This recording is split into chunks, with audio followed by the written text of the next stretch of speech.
ஐசிசியின் 9வது champions trophy போட்டி வந்து பிப்ரவரி 19ஆம் தேதி தொடங்கியது.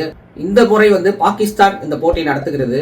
இந்திய வீரர்கள் பாகிஸ்தான் சென்றா அங்க வந்து அவங்க உயிருக்கு உத்தரவாதம் இல்ல அப்படிங்கிற மாதிரி ஐசிசி பேசி இந்தியாவோட மேட்சை மட்டும் துபாய்க்கு மாத்திருக்காங்க. பிப்ரவரி 20ஆம் தேதி இந்தியா பங்களாதேஷ் இடையான போட்டி நடந்தது. அதுல பாத்தீங்கன்னா டாஸ் வென்ற பங்களாதேஷ் அணி பேட்டிங்கை சூஸ் செஞ்சு 49.4 ஓவர்ல 228 ரன்கள் எடுத்து ஆல் அவுட் ஆனது பங்களாதேஷ் அணி. இதுல அதிகபட்சமா பாத்தீங்கன்னா ஜேக்கர் அலி 68 ரன்களும் ஹிரிடாய் 100 ரன்களும் அடிச்சு ஸ்கோரை கொஞ்சமாவது உயர்த்தினாங்க. இந்திய அணியில பாத்தீங்கன்னா Mohammed Shami 5 wicket, Harshit Rana 3 wicket, Axar Patel 2 wicket எடுத்திருக்காங்க. 9வது ஓவர்ல அக்ஷர் பட்டேல் 2வது பால் 3வது பால் 2 பால்லையும் தன்சித் ஹசன் அப்புறம் முஷ்பிகிர் ரஹீம் 2 பேரோட விக்கெட்டை வீழ்த்தினாரு. 3வது ஹாட்ரிக் விக்கெட் எடுக்க வேண்டியது ஜேக்கர் அலி அப்ப பேட்டிங்ல இருந்தாரு. அக்ஷர் பட்டேல் போட்ட பால வந்து ஜேக்கர் அலி ஸ்லிப்ல தட்டி விட்டாரு. ஸ்லிப்ல கேப்டனான ரோஹித் சர்மா நின்றுட்டு இருந்தாரு. அல்வா மாதிரி வந்த கேட்சை வந்து அவர் மிஸ் பண்ணிட்டாரு. அவர் அதை மட்டும் பிடிச்சிருந்தாருன்னா அக்ஷர் பட்டேலுக்கு ஹேட்ரிக் விக்கெட் விழுந்திருக்கும். 229 ரன்கள் எடுத்தா வெற்றி அப்படிங்கிற இலக்கோட இந்தியா களமிறங்கியது.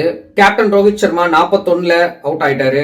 கோலி 22, ஸ்ரேயாஸ் ஐயர் 15 ரன்ல அவுட் ஆயிட்டாரு. அக்ஷர் பட்டேல் 8 ரன்ல அவுட் ஆயிட்டாரு. KL ராகுல் வந்து 41 ரன்கள் எடுத்து கடைசி வரைக்கும் இருந்தாரு. இதுல குறிப்பிடத்தக்கதா பார்த்தோம் அப்படின்னா சுப்மன் கில் துணை கேப்டன் அவர் தான். அவர் வந்து 101 ரன் எடுத்திருக்காரு. அதாவது 8வது சதத்தை அவரு பூர்த்தி செஞ்சிருக்காரு. சுப்மன் கில்லும் KL ராகுலும் கடைசி வரைக்கும் நிலைச்சு நின்று 43.3 ஓவர்ல 4 விக்கெட் இழப்புக்கு 231 ரன் எடுத்து வெற்றியும் பெற்றாங்க. கேப்டன் ரோஹித் சர்மா பாத்தீங்கன்னா 11,000 ரன்களை கடந்து புதிய சாதனை படிச்சிருக்காரு. அதாவது 261 இன்னிங்ஸ் பேட் செஞ்சு 32 சதங்கள் அடிச்சு 11,029 ரன்களை எடுத்திருக்காரு. அதே மாதிரி முகமது ஷமியும் 2-3 சாதனைகள் பண்ணிருக்காரு. இந்த மேட்ச்ல 5 விக்கெட்டை வீழ்த்திருக்காரு. இது வரைக்கும் 104 ஆட்டங்கள்ல 202 விக்கெட்டை வீழ்த்தி இருக்காரு. அதாவது 200 விக்கெட்டுகளுக்கு மேல வீழ்த்தின பவுலர்கள்ல மிச்சல் ஸ்டார்க் வந்து முதலிடத்துல இருக்காரு. அதே மாதிரி 2வது இடத்துல பாத்தீங்கன்னா பாகிஸ்தானோட முஷ்டாக் இருக்காரு. முகமது ஷமி அதே 2ஆம் இடத்துக்கு முன்னேறி இருக்காரு.